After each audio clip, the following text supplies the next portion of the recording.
This is Alice Cooper, and this is The Haunting of KGGO.com, a KGGO.com exclusive. Hello again, friends, and welcome to the final edition of The Haunting of KGGO.com, a KGGO.com exclusive. My name is B-sox. I'm your host during this little adventure into the world of the paranormal. And this show, the final show, what we did last year was we had different people from our building come in and tell their ghost stories. And just kind of that personal, kind of like just creepiness vibe. We had different people in, like I said, and this year we're going to do the same thing. Joining me in studio right now from our sister station, Nash FM 97.3, ladies and gentlemen, Mr. J.C. Walker. Why do I got to be the final show? Does that mean I'm closing it up? Yeah. I'm the closer? Yeah, kinda. Just tell me that, will you please? Yes, Make you're going to be better? the closer. You're absolutely Awesome. the closer. You're Awesome. going to be the best one of the whole thing. I don't know about that, but Anyways, so welcome to the studio. I appreciate coming in, taking some time to... I did have to come a long ways, so Yeah, I know, like the door next door. yeah, like 10 feet at least. What's happening? So when I started here last year, I had no idea that you were into the paranormal at all. Yeah. And somehow we stumbled into a conversation one day where you were like, hey, take a look at this. Hey, can you believe this? Look at, that kind of stuff. It's not something that comes up in everyday conversation. No, and it's when hard. you meet people. Yeah, I hey, know. by the way. By the way, I believe in ghosts. Yeah, right. Have you ever seen a ghost before? Mm-hmm. I've seen one naked. It's weird. Right. But it's not every day that you meet people that are really into this stuff. And without sounding too much like a nerd, I would say you're kind of into this stuff, right? Yeah, I would say I'm into it. I find it intriguing, interesting. I want to know more. We all do. That's why we do it. Yeah. So let me ask you this. Where did it all start for you? Like, what was that moment that you're like, you know what, there is something cool about this? It was a TV show. Really? Ghost Hunters. That one? That was it. It was Ghost Hunters. When did Ghost Hunters come out? Early 2000s? Yeah, would have been right around there. That was it. I started watching that. I'm like, this is really cool. Look what these guys are doing. I wonder if I could do that. What they don't ever show in Ghost Hunters, and we always joke about it, is the hours you spend just sitting in the dark by yourself. See, I do that now, so it's like, it was perfect for me. There you go. So it was just a general interest. It wasn't That's all it something was. that came up, that happened, that... I never had that experience that really triggered it for me. I want to have that experience. Have you? So you haven't had the experience?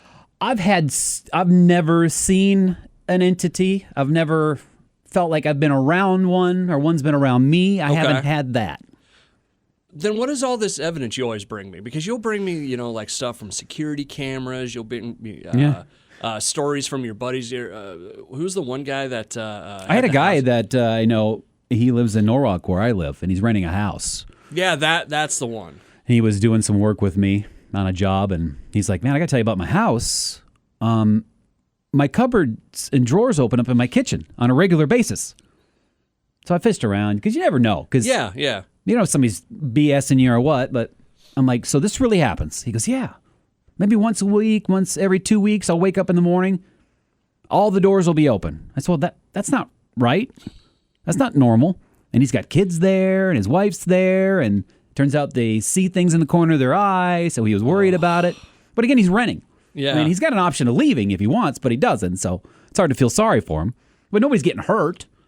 So he's had the whole, like the classic poltergeist stuff. Yeah, that's what I was thinking too. I mean, and I asked him what he knew about the property, and he did ask his landlord if somebody ended up passing away in the house. And in fact, they did. It was an elderly woman. It was the landlord's mother that passed away. That's crazy. So I never heard if she was like a jokester or something like that. You know what I mean? So I don't think it has any bad intent. Well, it's always that one. It's you always hear the story about my keys are always missing, or the salt. That one of the previous shows we did, a guy talked about how his salt shaker would always disappear. Salt shaker? Yeah, and it would always be moved around the kitchen until he asked the question, "Okay, where do you want me to put this?" Yeah. And it appeared in a spot, and he left it there, and that's where he. So always that's the puts spot. it. Yeah, that's the spot. Really? It's never had a problem. Now they told me that one morning he came out and the salt shaker was on the ceiling fan. Yeah. So whether or not that's a real thing or not, I don't know. But That's the story they told me. I would say I have one experience. Okay, what is your weird experience? You know, besides the radio thing, I work in real estate. Yeah. I had a house listed in Altoona one time. Okay. And the couple called me, and they're like, we want to sell our house. And I looked it up. They only been there a couple months. Okay. They bought a house for a couple months. They didn't even move in all the way. Oh, boy. So there's boxes that, haven't been unpacked. They found out later that somebody's life ended in the house, and they weren't aware of it. Because here in the state of Iowa, you have to fill out property disclosures of things issues you may have had with electrical, plumbing, things like that. Nowhere on our disclosures in the state of Iowa does it say, did somebody pass away in the house? Have you had ghosts? Is that a thing, though, the passing away thing? Because you see that in TV shows and movies where they're like, oh, they didn't disclose that someone... Some states you have to. In Iowa, you do not, and they have a term for that. It's called a stigmatized property. Okay. And they're probably thinking, well, how do you put that on a disclosure? Check here if you've had ghosts. Check here if you've had poltergeists. You know what I mean? Yeah. So it's not something you have to do by law here in Iowa. So they found out after the fact that somebody passed away in the house. It freaked them out. Really? I don't know if they really had any experiences. It freaked them out. So I was the only one that had access to the house. Okay. And I knew somebody had passed away in the house. I'm in the house alone. At this point, I've been watching Ghost Hunters. I'm intrigued. I showed up at the house one day, and at this point, I'm the only one that has a key to the house. Okay. Walk in, went downstairs, written on the wall in pencil. No, written on the wall in pencil, big letters, ghost, spelled out. And it was really the lettering was different. It wasn't normal scratch. It was different. I don't know what font it was, but it was special.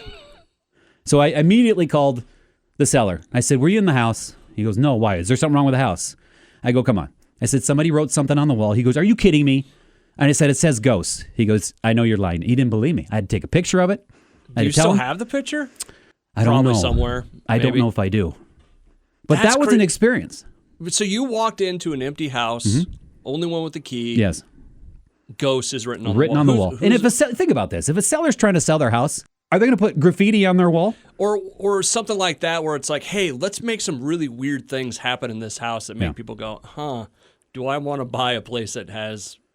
That's weird. So, watching all these Ghost Hunter shows, I'm thinking, let's do an EVP session with my iPhone 3 or whatever it was at the time. You know what? They work better than you would think. They really do. I would have never guessed in a million years. One. I would have never guessed in a million years that I would have got what I would say was a Class A perfect EVP, a response. And I played it for the owner. I played it for other people, and they were like, that's fake. They're like, you used some kind of ghost app. I swear to you, I didn't. I got a response, and it was clear as day, which was pretty cool. And I think I got hooked at that point. What was the question, and what was the response? I just asked. I think I just did the typical, is there anybody here, da-da-da.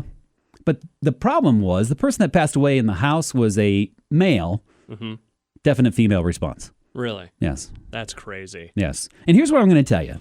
I've sat in many, many open houses being a realtor for 16 years. You get bored sometimes because not always do people show up. Yeah. And I will tell you this. It could be an old house. It can be a brand spanking new one that nobody's ever lived in. You can get EVPs out of any of them. I've gotten EVPs out of brand new houses. Well, that's what they talk about. Sometimes it's not so much the house, it's the land, or it's something, in the house, or, an old antique, or, something like that. So I do. If I get bored enough, I'll start talking to myself, saying, hey, anybody hanging out with me? And I will get responses, which is kind of cool. It is a great way to talk to yourself. It really is. I'm just doing an EVP session. I mean, we do it in radio. We sit in a studio by ourselves. We're hoping somebody's on the other end listening to us. Not always. Right. So I think that's where I got hooked, and I could just kind of mess around that way. So I like to hear stories. Let me ask you this: because you brought up the realty thing? Yeah. What's the one property that you really thought? Have you ever come across one where you're like, oh, that damn thing's haunted? Yeah. Gosh, where was I? I think it was. And you don't have to give street address. No. It was Baxter, I believe. Small town. Okay. I showed a house there, and it was a former funeral home. Oh no! It was huge. So I went downstairs, and this is before the client even got there, because I'm like checking it out, Yeah, just east of Farrar. Okay. And this was early on in my career, real estate career. And I thought, well, I'm going to check it out. I mean, they had all the chairs set up for the viewing, where they put the casket. Yeah. And downstairs were like these ovens, So I don't know if that's where they would cremate somebody. But really? Like the full-fledged big oven? Yes, exactly. I will tell you this. That was the first time and maybe the only time ever I felt like I wasn't alone. And then my hair stood up on the back of my neck. Really? And I couldn't explain crazy. it. I couldn't explain it. I had no idea why. Do you get, so you don't get the, there's someone else here feeling very often? No, I don't usually. Okay. No. We've talked about that before with different groups and stuff, how there's a feeling when people are in your house, the way your house feels, and there's a way that your house feels when no one's there. Yeah. And there's sometimes where it's like, well, no one's home. Right. So a funeral home. A funeral home. And I told these guys, I said, is this something you'd really consider living in? They didn't care. They never bought it as a home, but yeah. I mean, why? That's crazy. That is pretty crazy. Oh, wow. That is pretty crazy. You're looking back and I'm be like, wow. What the Yeah. So you're always thinking about these things when you're showing houses to people. You know, I've sold homes by graveyards. Yeah. And I've always told people, I say, hey, you never know. You might have something that'll go bump in the night. I've heard stories of people that live right by graveyards. So yeah, you know, I really want to have more experiences. I want to have cooler ones. I want to see something. I just want to see something really bad. So I try to put myself in those situations. Everybody wants to see something until they see something. Yeah. And then it's like, oh, F that, Right. you know. One final question for you as we kind of wrap this up. Have you gone to like the places that are, quote, haunted? Like, Yeah. Do you try and go do that Yeah, stuff? I have. Okay. Yeah. Favorite out there? You know, I haven't been to many. I've been to the Villisca house. I drove through Villisca one time. I was on a business trip. Coming back, I'm like, I'm going to swing through, see if I can do something. I went to City Hall. And somehow they gave me the guy's number that owned it. He passed away since. Yeah.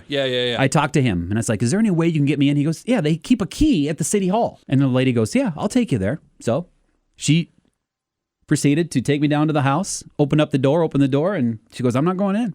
She goes, I've been in this house. I'm not going back in that house. She left me there alone. So I just remember calling my wife. I was in the attic, you know, the famous attic Yeah. where the killer supposedly was before he used his axe, unfortunately. And I didn't have any experiences there. It was just kind of cool to be there, though. Yeah, a little bit of history. But I was there alone, which was kind of a rush for me. I like that. But I never had an experience there, but I was hoping. A buddy of mine had an experience in the basement of that place that it's the reason he doesn't ghost hunt anymore. Yeah. Done. So. See, I kind of want that. Is that wrong? Does that make me weird that I want to have that experience? I want to be scared. I don't think it's wrong, but it is that mentality of everybody wants something to happen until it happens. It's like that Zach Baggins guy on Ghost Adventures where he's like, come out and show yourself, ghost. Right. And then like a mouse farts. Yes. Right. You know? Right. Didn't he just buy a house? Speaking of real estate, he just bought a house. He did, the Manson house. Manson house, yeah. Why would you do that? Money. Yeah. Money, little kooky. Right. I don't know. That'd be kind of cool, but can you imagine living in the Villisca house? That being your primary residence? Because a lot of people live there. Yeah. And rumor has it they didn't have any issues or anything. Yeah, I don't know if I want to mess with that. It's like, you know what? I'm cool. I'll live over here. I would like to go on a ghost hunting expedition sometime. I'd like to be in a house late at night and be there with a crew and record things and Sit take pictures. around in the dark. I've always wanted to do that. I've never had that opportunity. You've never done that? Never have. We can fix that up. Again, I don't talk about this stuff with a lot of people. It's like you don't bring that up to people you don't know that well. Because they're like, okay, they'll have nothing to do with you. They think you're weird. Just imagine you tried to sell a house and telling them, well, you know, I'm trying to go ghost hunting later. I had one lady that I showed houses to for a long time, and every time we walked in a house, she was she swears she was a medium. Yeah. And she would get a vibe as soon as she walked in. So some house we didn't even see. We'll walk in the front door. She'd go, nope, we're done. We'd walk out. And she told me she used to sit and have conversations. The whole family did with a ghost in it wasn't Marshalltown, somewhere near there. She lived in. I sold them the house to begin with, built in 1880. She said this ghost used to sit at the table with them in the kitchen, and they all would speak to it like it was a member of the family. I swear, the whole family saw it. Were they having the same conversation, or were they each having a different conversation with the ghost? The way I understood it is it was a common thing for that thing to come sit at their dinner table while they were there. And these were normal people. But they had a ghost family member. They had a ghost family member. Did they set a plate out for him? I don't know if they did that or not. It'd be kind of interesting if they did. Yeah. So.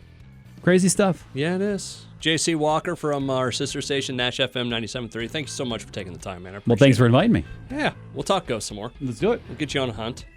I'd love that, actually. That'd be cool. All right. We'll do it. I'm in.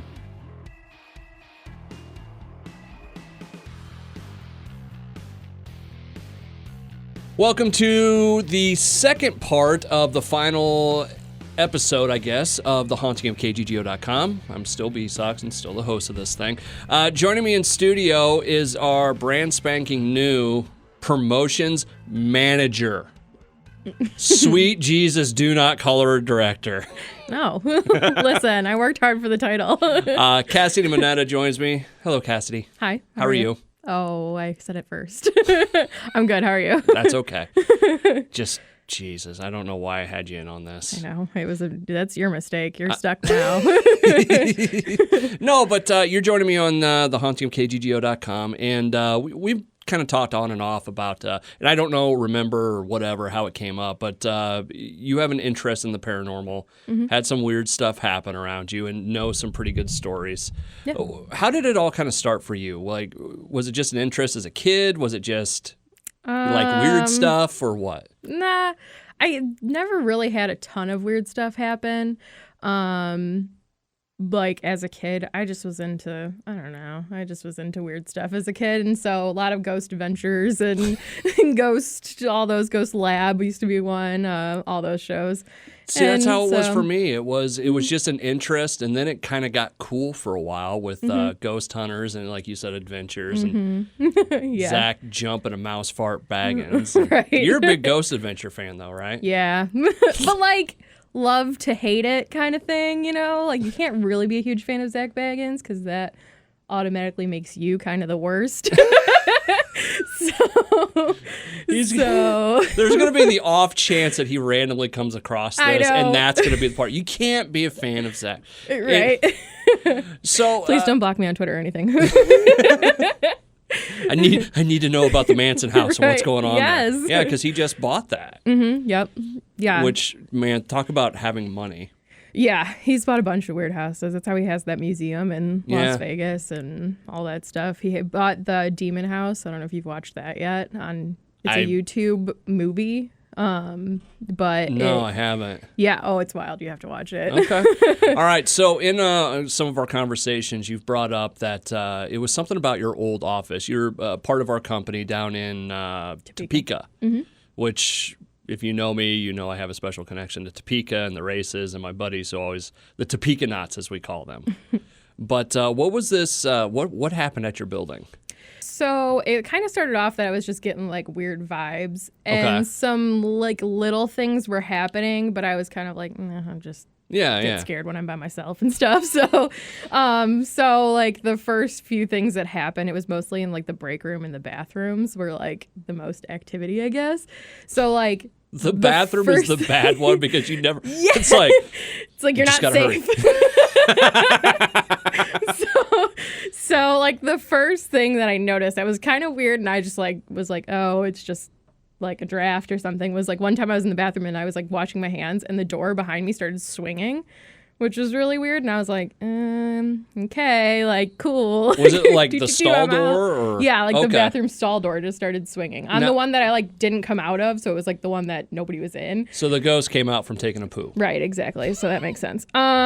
So that happened, and then the like motion sensor soap machine would just like always be going whenever you were in there. But then like as soon as you came out of like the bathroom stall, it would just be normal and you would just get your soap and wash your hands and whatever. But that was weird. So I brought it up to somebody in the office, and one of our morning show guys said that they actually had a medium in for Halloween one time, and he goes, well, yeah, that's the little girl in the office. And I was like, what? Great. Cool. You know, like, and in promotions, you work weird hours here. Yeah. So there's a chance you're here by yourself with the little girl. Yes. So he brought up that there was a little girl that liked to play pranks and a Spanish man, and they actually got an EVP of the Spanish guy during this like overnight recording, which none of our stations really had like Spanish commercials or anything that would pick up, you know, like somebody speaking Spanish. Nobody in our office spoke Spanish for sure. You know, so like chances of it being like a weird interference was slim. So I was like, great. that just exists, and I just accepted it as fact. And Our place is haunted. Yeah, cool. And he was like a pretty like normal guy, not like somebody that you would expect to say something like that. Yeah. So I was like, well, if he believes it, I might in. as well. Yeah. So, just a little girl and a Spanish man of some sort hung out in your guys' building. Yeah. So, kind of after that, like some more like noticeable things happen. The microwave would just start on its own, which is like, and if you saw our microwave, it was busted. Like the buttons were like not actually there. Like it was like broken off. You had to like stick a piece inside. Oh, like, jeez. So it would just go.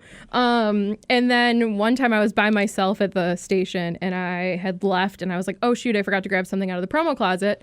And I went back inside and my phone started ringing, of course, classic. and so I was like, all right, I'll answer it, which why did I do that? But I picked it up and my messages that were deleted from like hours before were just like playing on the other end. They were that's totally weird. gone. Yeah. And it was pitch black in the office too, because I was like, oh, I'm just going to run and grab something. All the lights were off, so I didn't even bother turning the lights back on. So these messages, and I was like, nope. And I like ran straight out of there. So yeah, so that was pretty weird. But the weirdest thing, this lady came into our offices and she said that she did a lot of like garage sale shopping and stuff like that, like resale type stuff. Yeah, people do that. Yeah. Which I don't get, but... Yeah.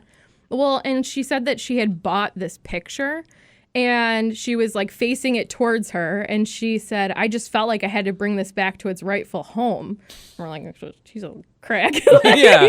And truth be told, in the world of radio, sometimes there are odd people that show up. Yeah. and I mean that in the nicest way possible. Yeah. But it's just, it is what it is. Mm-hmm. Yeah. So, but she was like, some of the people that come in, you're like, okay, this is gonna be one of those. But she was like really clean cut, like dressed up for work, like, probably like middle aged, Yeah. And she's holding this thing facing her, and it's like a wooden frame, and I'm like, oh boy, what is this? And she turns it around, and there's a little girl and a man in it, and the only reason that I would assume that it's like this Spanish man and this little girl, the little girl had like clown makeup on, and she's a prankster, right? Oh, God. And then the guy had on one of those like feathered hats. Yeah. Do you know what I mean? Like, I don't know, when I picture like Three Musketeers-y, like the like brims. Yeah, like a real big. What? Yeah. So I was like, yeah, like I'm never going to get rid of this. Somebody ended up throwing it away, which I feel like is like bad juju, but Wow. So yeah. You didn't tell me about the clown makeup part. Yeah, she had like, I mean, it was like a drawn picture. It wasn't like a photograph. Yeah. But she was like hanging over like his shoulder, and she had on like kind of like triangle, like, yeah, and then like kind of a bigger smile and stuff. And I was like, yes, correct. This is ours. Like, thanks. So yeah, it was pretty wild. That's amazing. Like, is there any history to the building that you knew of when you were there, or? No, and I tried to look stuff up. I mean, we were right out in front of the Capitol building. Like, okay. I mean, you went down the street and it was right there. But before, the property was like a diner/pharmacy, which is really weird. Yeah. But I couldn't find anything about like weird deaths or anything. So. The morning show that had the medium in to do this, what did she say about the, like, other than just Spanish man and apparently tiny clown? Yeah, she said that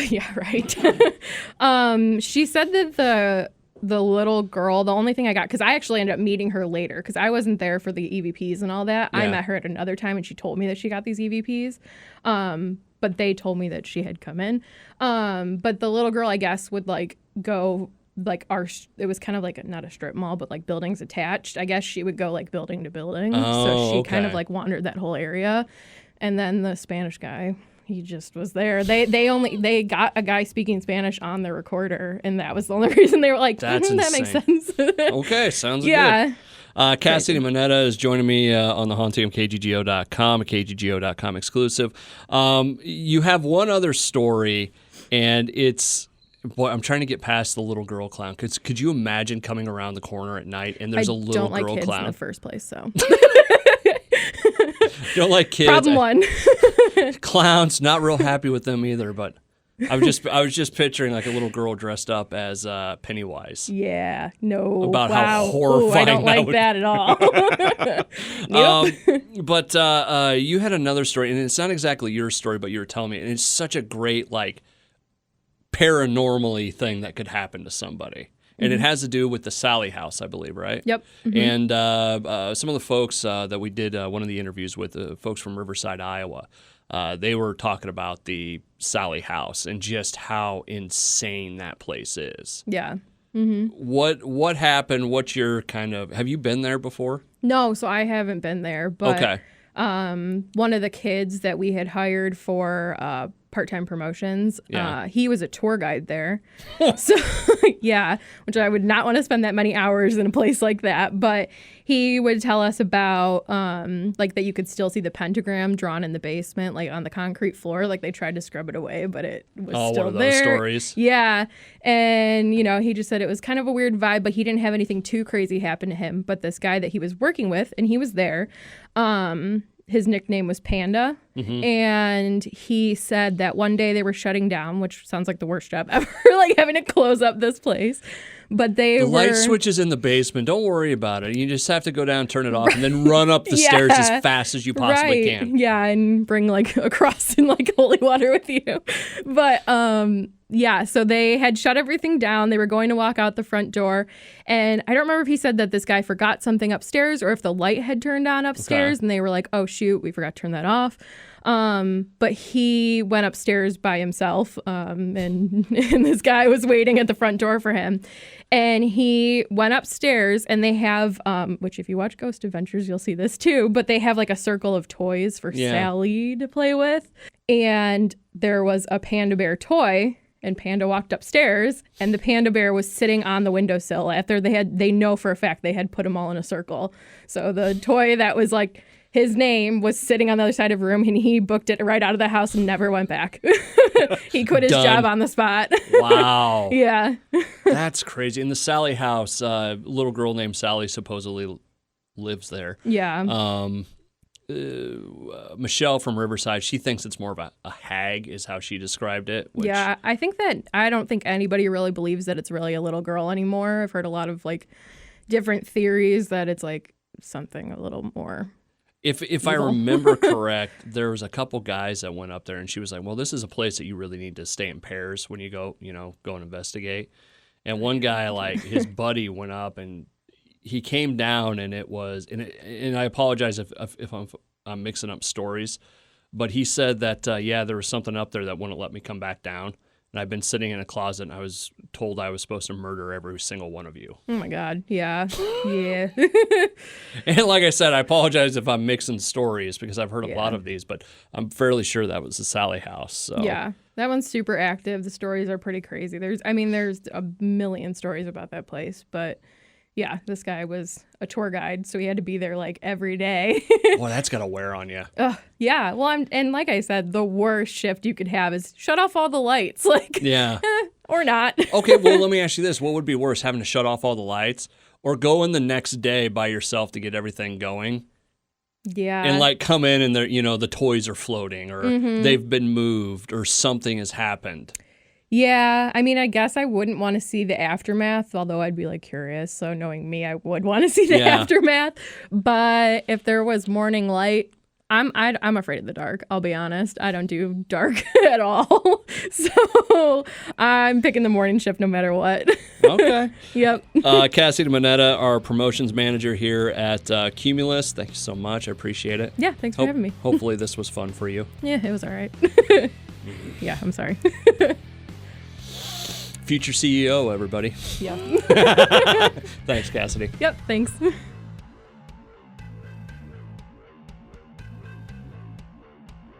Hello and welcome to the final segment of the year for the haunting of KGGO.com. This is a KGGO.com exclusive. Head over to the website, KGGO.com/haunting, for all of your paranormal fun as we wrap up the month of October here. And the final guest on the show, as we do this version of the show is always, it's like ghost stories from the building.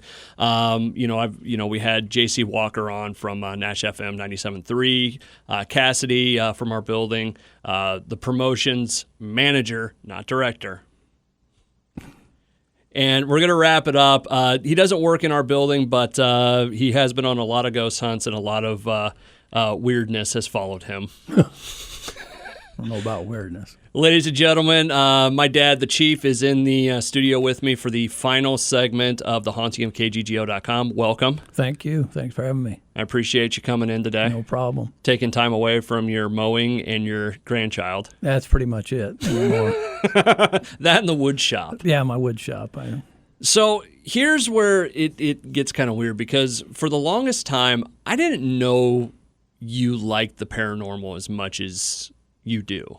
Yeah. Like growing up, that was never, I don't remember, I know you did the haunted houses, for us as the, kids and all that kind of stuff.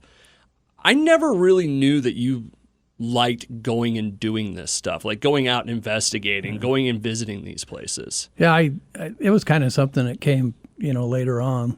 I think I started watching a lot of the shows that were on TV. Yeah. And it kind of piqued my interest, and it kind of went from there that started going out. And if I was in an area, I like to visit places just to kind of get a look at it and see, what get the feel of the places. Yeah, and that's kind of what we're going to talk about, because you've got a whole list of all these different places that you've gone that, are here in the state of Iowa, that are around the country, just places that are haunted that you've gone and visited. Yeah, most of the things that I've seen or places I've been are areas where there's been an investigation done. Yeah. And I went and looked at it. When I was a kid, we used to vacation a lot out on the East Coast, and I went to Gettysburg several times when I was a kid. I never thought about it being ghost hunting or like you see now, but looking back and the feelings that you get there, I can see. I'd love to go back now and go back at night and look at it and see things. One of the groups we had in Riverside, Iowa Paranormal, they did investigations out there, and they said it's just nuts. Yeah. Like you go out there and you can hear the battles. You can hear the, cries of people. You can hear everything. Yeah. Yeah, I remember when I was there, you would almost feel, you could just feel something different when you were there. And I don't know, a lot of times I think you get the feeling from everybody else around you, but there you can walk out by yourself and something feels different there. I don't know what it is for sure, but it is a definite place of history. It is, and that's another thing. I like to go to places. I know probably the most recent place I went was to where Kennedy was shot, the school book depository building down in Dallas. Went and looked at that, and that was just history and something that you saw. I was in third grade when that happened. Remember it. I remember who told us about it. I remember the weekend they didn't play any football games. So I know Iowa didn't play, and they were supposed to play Notre Dame that year, weren't they? And I remember the newspaper, showing the empty stadium. You remember all those things, and then to get the opportunity to go back and actually see where it happened was just something that was a real kind of not a goal, but something I really wanted to do that I really enjoyed. So that brings us to the actual ghost haunting part of this. I know you have a huge list there, and there's some places that are definitely, you've had experiences, Sure. You've had weird stuff happen. Where do you want to start? I'm going to leave it up to you. I don't know. I kind of started. One of the first places I went was probably one of the ones that has stuck with me more than anything. I guess start with it. I went to the Villisca Axe Murder House. I went broad daylight. It was a warm, nice day, and I was with your mom. We drove down there.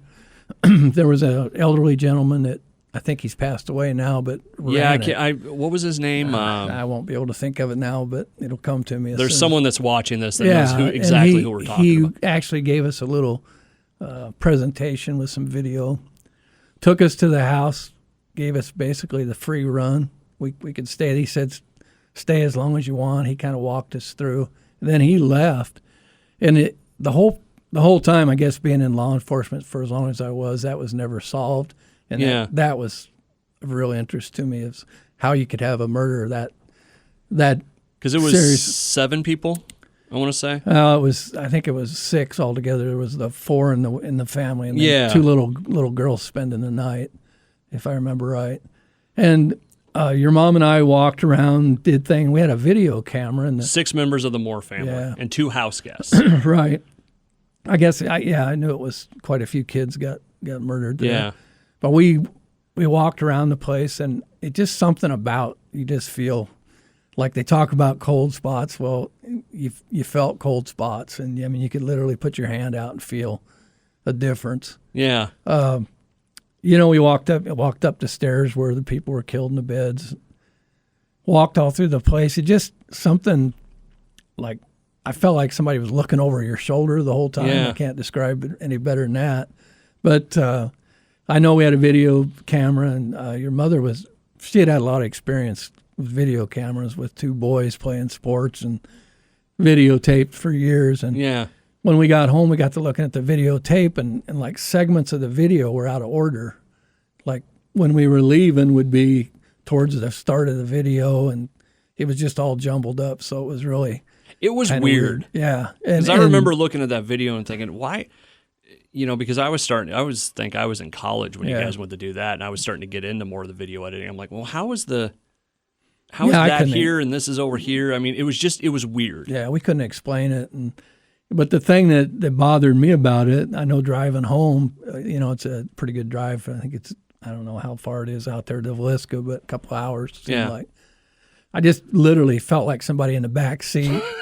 And for, I'd say two weeks after, I felt like somebody was with me, and I don't know any other way to explain it, but it was just an odd feeling. So that place, I often debate whether I'd want to go back or not. It kind of stuck with me that bad. A buddy of mine who does some of the stuff, and I don't think their group is around too much anymore, but he called me one night, and he goes, "Hey, you doing anything?" And I said, "No." And he goes, "Can I send you a piece of audio?"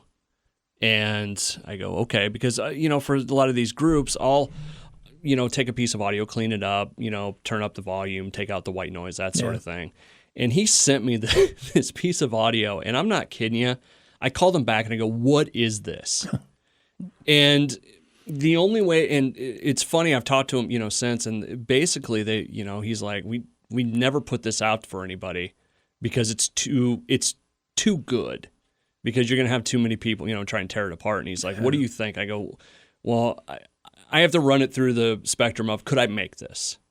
And probably, but it would be tough. And I'll tell you what, it's one of the most frightening things I've ever heard. Yeah. And I think and the story behind it was they were investigating, and they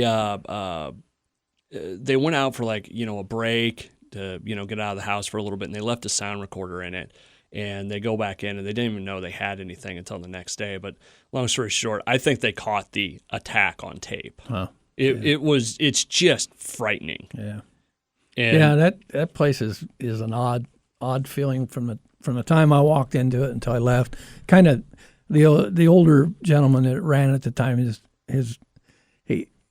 was kind of, I was still in law enforcement then, and I gave him one of my cards, and he contacted me like 6 months later and asked me if I knew somebody that was a sketch artist in law enforcement. And I told him, now they don't use sketch artists a whole lot. They have like a deal with a bunch of faces, and you flip the pages, and I told him about that and talked to him, but he said he had a psychic that thought they could identify the killer. And, really?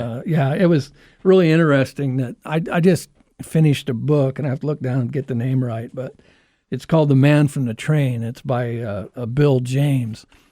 And what the premise of this book is that there's all these killings right up and before the axe murder in Villisca. He thinks it was a guy by the last name of Mueller, and he thinks he was a German guy that was over here and I think he was like a lumberjack or something, is what his trade was. And that all these killings happened all around the country, and that he thinks that this guy traveled on a railroad, and there is a railroad real close to Villisca, and he names this guy. He says that he feels he was the killer. So I've always thought it'd be kind of interesting to go back over there and say that name and see if you get any response. Yeah, that'd be interesting. Of that. But that Villisca stuck with me probably more than than any place I've been yet. You know what? Between that audio I heard, from the guy I just told you about, your stories. One of the guys we had early on this last year, Jesse Olney from CCPI, like he had an experience there that he doesn't ghost hunt anymore. He doesn't go out and investigate the paranormal anymore because of that place. Yeah, I can see it because I went, like I said, I went in broad daylight, and I can't imagine how it had been, at night. But we were like, it was just your mother and I, and we had the run of the place, and all he said was lock up when you leave, and we did, and so we spent a lot. I don't know how long we spent there. It seemed like an hour and a half, probably, just kind of checking the place out. But that's one place that I really thought was neat. Another place I've been to is the Birdcage Theater down in Tombstone, Arizona. Okay. And I went, again, most of these places I went in daytime. That was the historic part of that as well. Well, like Wyatt Gettysburg, Earp and all those guys. It's pretty much as it was. It was closed for years, and they just kind of opened it up, and there's supposed to be a lot of ghosts there. I really didn't see anything or feel anything, but I can see at night that would be a place that would pique your interest anyway. The one I want to ask about, and by the way, this is the haunting of KGGO.com, a KGGO.com exclusive. As we dive into the world of the paranormal during the month of October, my dad, the chief, Hello. is in here. Thank you. Yep, thank you. Thank you. I'm here. I'm here. It's kind of jumping around, and it's probably on your list somewhere, but the Grand Ole Opry.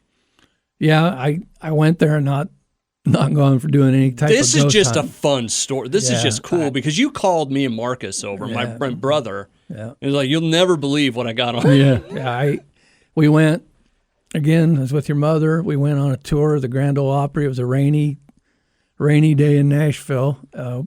Went down and we took a bus, if I remember right, and we were staying I was at a conference, and we went down late in the day. It was late in the day, and they were about ready to close.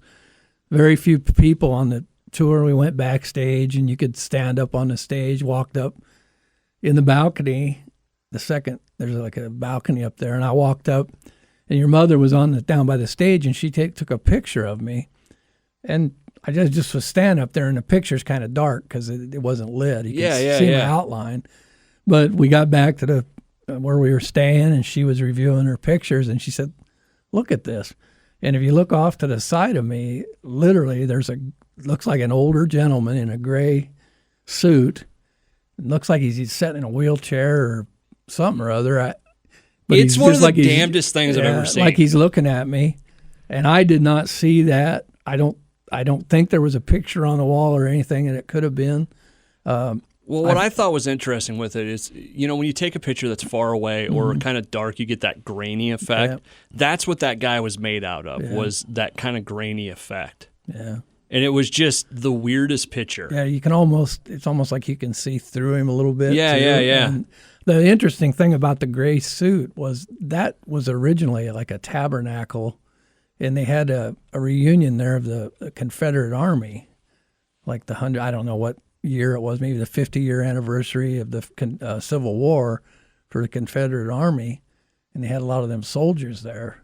And like I said, I didn't go there with the intent to look for ghosts. It was cool. But kind of on the way out, there was a lady there who was kind of showing you out, and I just asked her, I said, "I bet this place is a little creepy at night because it was getting dark," and she said, "Yeah, it's a little creepy," and I kind of got the feeling that maybe she knew more than she was telling me. So that was an interesting. And that picture is, I can't explain it. And like I said, I'd like to go back to make sure it's not something on the wall, but it doesn't. It appears to be seated. It wasn't something on the wall. Yeah, I mean, there wasn't anything on the wall that would make that. Yeah. And that's kind of the way I am. I go to do this. I don't automatically say it's a ghost or anything. I try to debunk things that it's maybe it's just something natural. You're not the guy from the Ancient Aliens show where it has to be aliens. I'm not out hunting for Bigfoot, saying like them guys on that one show for Bigfoot where every noise they hear is a Bigfoot family or something like that. That's not what I'm into. So. What's kind of the next place on your list? One that sticks out to you. How about that? Well, one of the ones that you see a lot on TV is Eastern State Penitentiary in Philadelphia. Yeah. And again, I don't know what it is, but I always seem to go on rainy, cloudy, ugly days. But I went with a guy. I was at a conference, and the conference got over, and we took a bus out. And it's right in Philadelphia, right in town. And it went out to this neighborhood, and here's this giant, big castle, prison. Yeah, it looks like essentially. a giant castle right across the street from houses and everything. And again, we walked in, and they just kind of let you roam wherever you wanted to go. And we actually split up to where we weren't walking away. I can see where at night it would just be. Wasn't that the place, like when Ghost Hunters was still on? Wasn't that the place that they saw like an apparition or something, like walk down a road? Run at them, yeah. Yeah, or something, yeah. And that, I walked through it, and I kind of try to leave myself open. And I don't know whether I'm not afraid if they talk to me. I didn't actually see anything, but the foreboding feeling there is you can feel it. That if you had to stay in that place back in the day, I can see where it would have been terrible. Well, that's what everybody always talks about with all these places is, and the people that, and I always feel kind of bad saying a psychic or somebody with, that is open to that stuff. They always talk about how, the energy that people have gets left on a place. Yeah. And, some of these places, people bring in their bad vibes or, good vibes or whatever, and that's what they leave there. And, you think about a prison. Yeah, the other prison I've been to is Alcatraz. Went there. Wasn't a rainy day that day, but went out, took the boat out, went with your mother again, and went with a gal, and we went out. And Alcatraz is just a neat place that I've seen since you were a kid. Everybody talked about Alcatraz, and again, it was the history of the place. I think that kind of overtook me more than looking for ghosts or anything. I did stand in the solitary cells all by myself when you shut the door. Pretty much so. You just stand in there, and again, you think, how terrible would that have been to be at that place? I mean, you can literally sit outside on the steps in the yard where they took their exercise yard, and you can see San Francisco. Yeah, it's just right there, and to have to sit on that rock would have just been so terrible. And so you can see where, the desperation that some people felt being out there. So that was a neat place. I really enjoyed that one too. Haunting of KGGO.com, a KGGO.com exclusive as we celebrate the month of October and everything that goes bump in the night. My name is B-sox. My dad, the chief, is in studio with me right here, now. Yep. I'm alive and in color. Now, what about some other places in Iowa that you've been?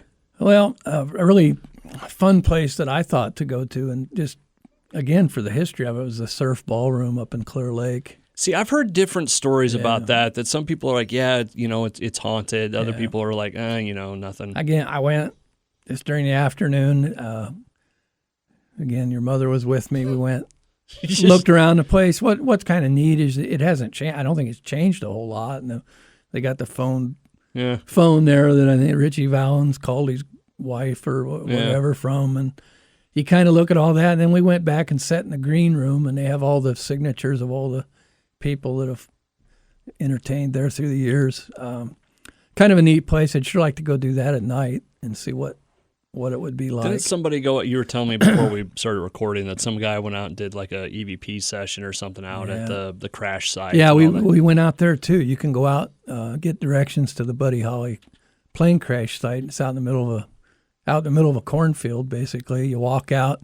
It's not a whole lot there, just a little monument that things. I did see a show. I can't remember which one of the ghost show it was, where the medium went out, and he actually could feel and however they do their thing. And again, that's just kind of a lonely place, and you just think there's a lot of history there. And it's here in Iowa, so if you're kind of into that, it's kind of a neat place to go.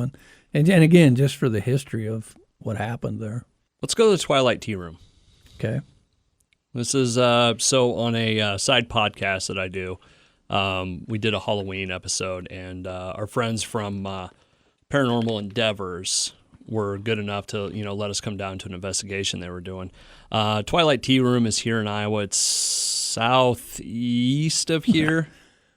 I can't remember. I can't either. I can't remember what I gotta look it city up. it was in, But anyways, we went down there and we got to take part in an investigation with Eric and people from Paranormal Endeavors, and that was one that really stuck with you. yeah, I've been on several of those with you. I've been up to Farrar with you, and there's a couple other groups, and I think we did one.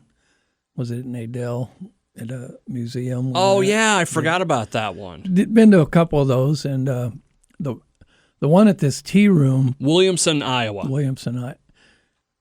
I don't know. It's an old, if I remember right, it's an old grade school, or elementary school. What is it with old schools? I don't know. And again, I think it's just memories and. Well, that's what Jacqueline from CNH Paranormal, when I was up at Farrar, I kind of asked the same question. What is it about schools? And she would say, well, if you think about it, for a lot of people, that's where a lot of good stuff happened. I'd never wanted to really go back to school once I got out, but for the older days when that's where you went to get fed, that's where you went to get away from working at home for a little bit. So never thought of that like that. But we went this tea room though. When I went down there, you get with a group, and I kind of feel like I like to go off kind of by myself because I kind of feel like you feed off of everybody else, or at least I do. And so if they think they feel something, you start to feel it. I like to kind of go off and see if I'm getting the vibe on my own. I really, inside, it was kind of creepy walking around the place. You go up flights of stairs and you don't know for sure what's up there. And then we got to talking about there was a death there of a young boy. Yeah. And I know, no doubt, I was the oldest guy there by probably 10, 15 years, 20 years maybe. And we went outside. Or I don't know how we found out, but evidently I was told that he was killed. They were trying to get down the fire escape, and he was basically trampled and died out in the yard. Well, I didn't know where this was, but I had a K2 meter that you got me somewhere along the line. That I have back in my house. Yeah, I don't have anymore. You know who likes to play with it? My grandson probably, yeah. But anyway, I start walking around the building, and I wasn't getting any hits, and I got to the one spot just out from the fire escape where they came down, and I started getting this really pretty strong K2 hit, and I'd move it up and it'd go away, and I'd move it down to about my waist level, and it would just be real strong. Move it up, it'd go. I walked away and left, come back, almost the exact same spot. I'd keep getting these K2 hits, and I couldn't explain it. There were some wires above. I tried to debunk, but they were up high. Yeah, I mean, they were high enough away that you would put the K2 meter up, and it wouldn't go off. No. It was right in that one spot. Yeah. The weirder part of that night, to me at least, was India, one of the investigators from Paranormal Endeavors, and she was late getting there and hadn't heard any of the stories or the history or whatever. But she came around the back and she's like, "Oh man, I just feel like my chest is getting, like I can't breathe. I actually, before she went back there, I actually went and I didn't tell her anything. I said, come on and go for a walk. I said, walk around the outside of the place. And I think you might have been back there or whatever. Yeah, because I got it on film. Yeah, and that's where she stopped in exactly the spot where I'd been getting those K2 hits. And you can tell the rest of it. She went on to tell this story, and it was weird because you had to go, tell her that, this is what happened. That apparently a kid was, trampled and died right there, right here. And she felt it, and she even said prior to knowing any of that it's a kid. Well, she could probably figure that out from just being at grade school, but it just a lot of things fit together, and that's another one that, and I don't know if it was kind of the investigator in me or whatever, that you kind of want to figure out what happened with that, because it stuck with me. Yeah, you talked about the Twilight Tea Room for a long time. Yeah, that investigation stuck with me because I kind of felt like that maybe that spirit or that child saw me as maybe like a grandparent. Maybe. Or whatever, and that's why it was kind of a would come out, because I don't think it came out for everybody else. It was basically when I was back there. And I think I used another K2 meter to in it. Yeah, it was. Yeah. It wasn't just the one. It was. Yeah, and that's one of the things that I try to strongly do is debunk things that, if it's a bunch of electric wires in the wall or whatever, they're setting them off. I try to show that. And I, like I said, I'm not totally sold on spirits, but I think the more I kind of look into it, I think there's something there. What it is, I'm not exactly sure. That's where I'm kind of at. It's like I don't think everything is haunted. I think a lot of it is fascinating, like hearing the old stories about places and all that kind of stuff. But there's few and far between that. It's like, okay, I legitimately can't explain this.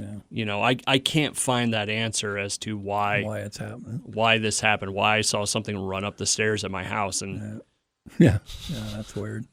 Yeah, I went.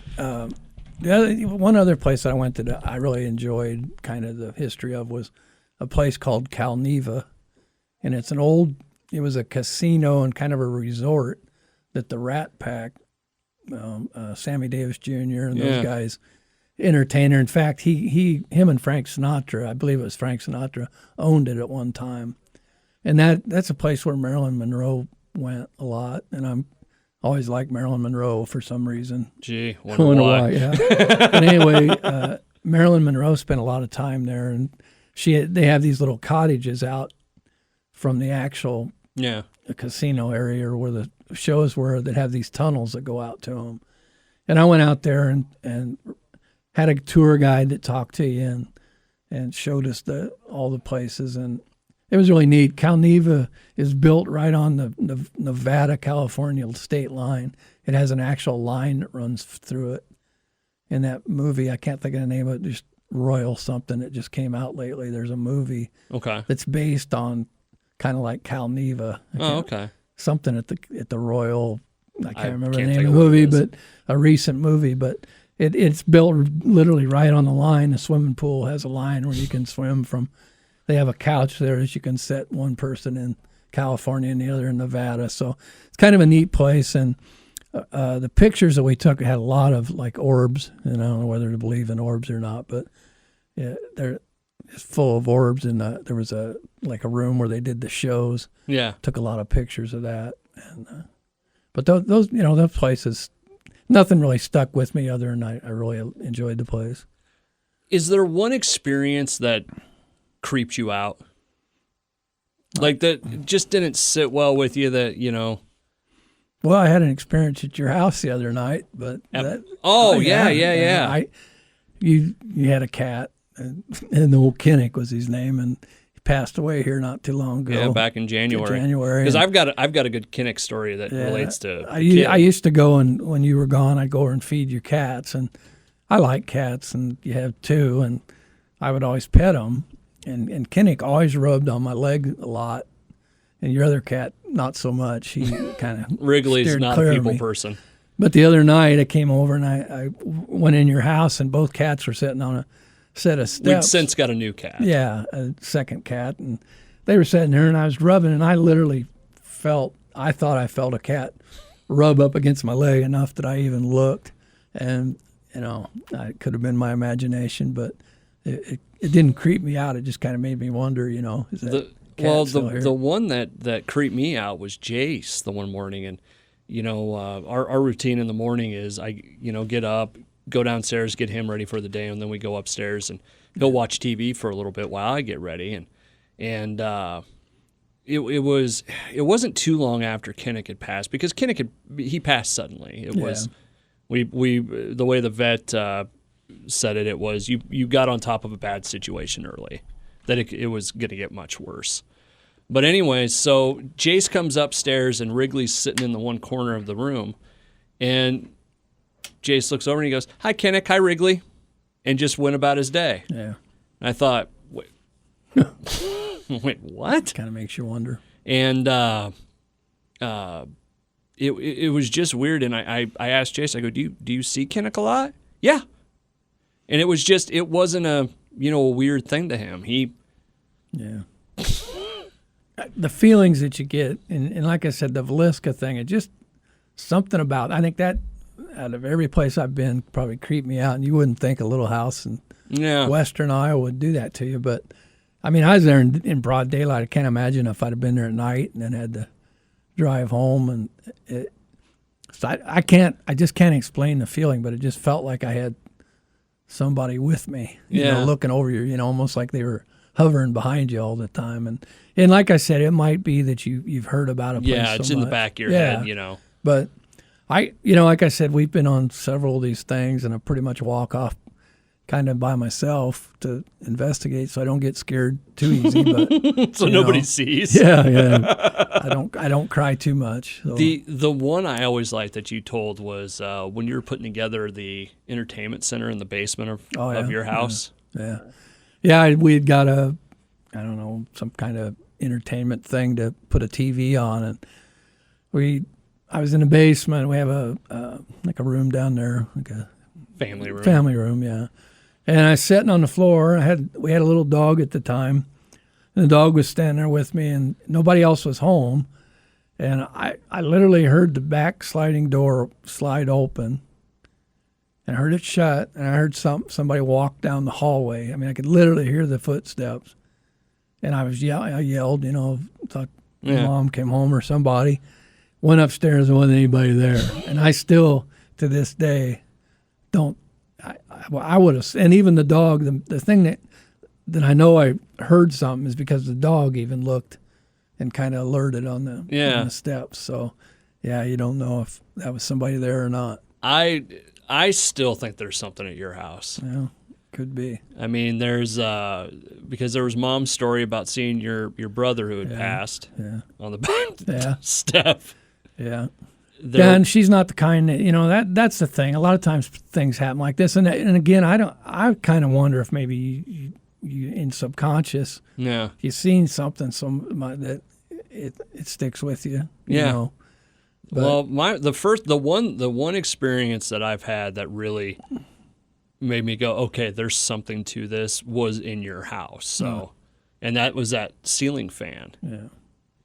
Over the doorway, it looked like it's got these big long strings hanging down, and it looked like somebody had the strings at the bottom, spinning them like that. I spent 2-3 hours the next day trying to figure that out, trying to slam in the door, waving my arms, doing whatever I could, and I couldn't get those things to move. But I worked nights for a long time and drove through graveyards, and you know, as part of my work, and I've never really ever seen anything that I was going to say, I mean, in all the years you did, you know, law enforcement, was there ever anything that was weird?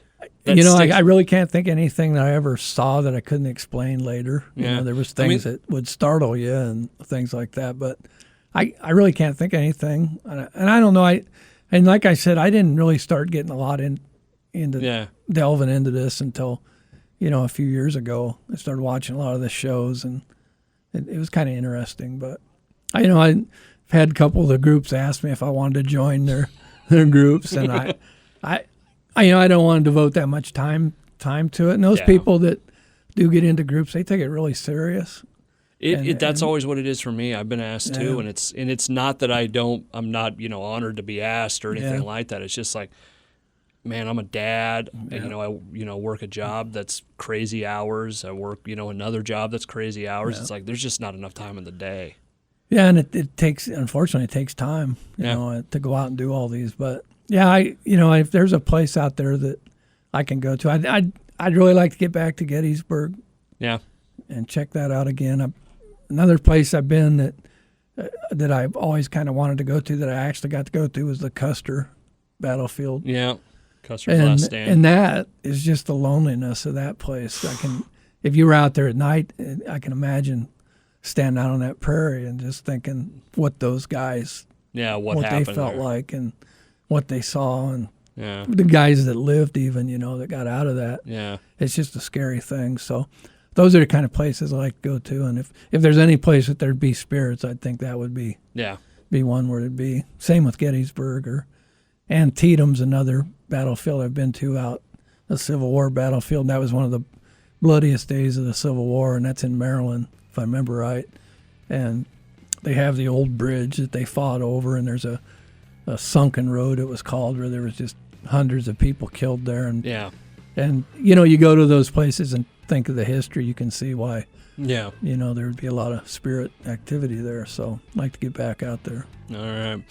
All right, I think that's going to do it for this edition of the Haunting of KGGO.com. Plus, it's going to wrap up this season's version of shows. Thanks so much for joining us on the Haunting of KGGO.com. Don't forget all the interviews we've done with Steve Gonsalves of Ghost Nation last week, the folks from Riverside, Iowa Paranormal, C&H Paranormal, and the Ministers of the Haunted. Thank you to all of them for being a part of this. Chief, thank you so much. Thanks for having me. Had a good time. Appreciate it. No problem. All right. That's going to do it for us. Have a good one. Thanks, guys.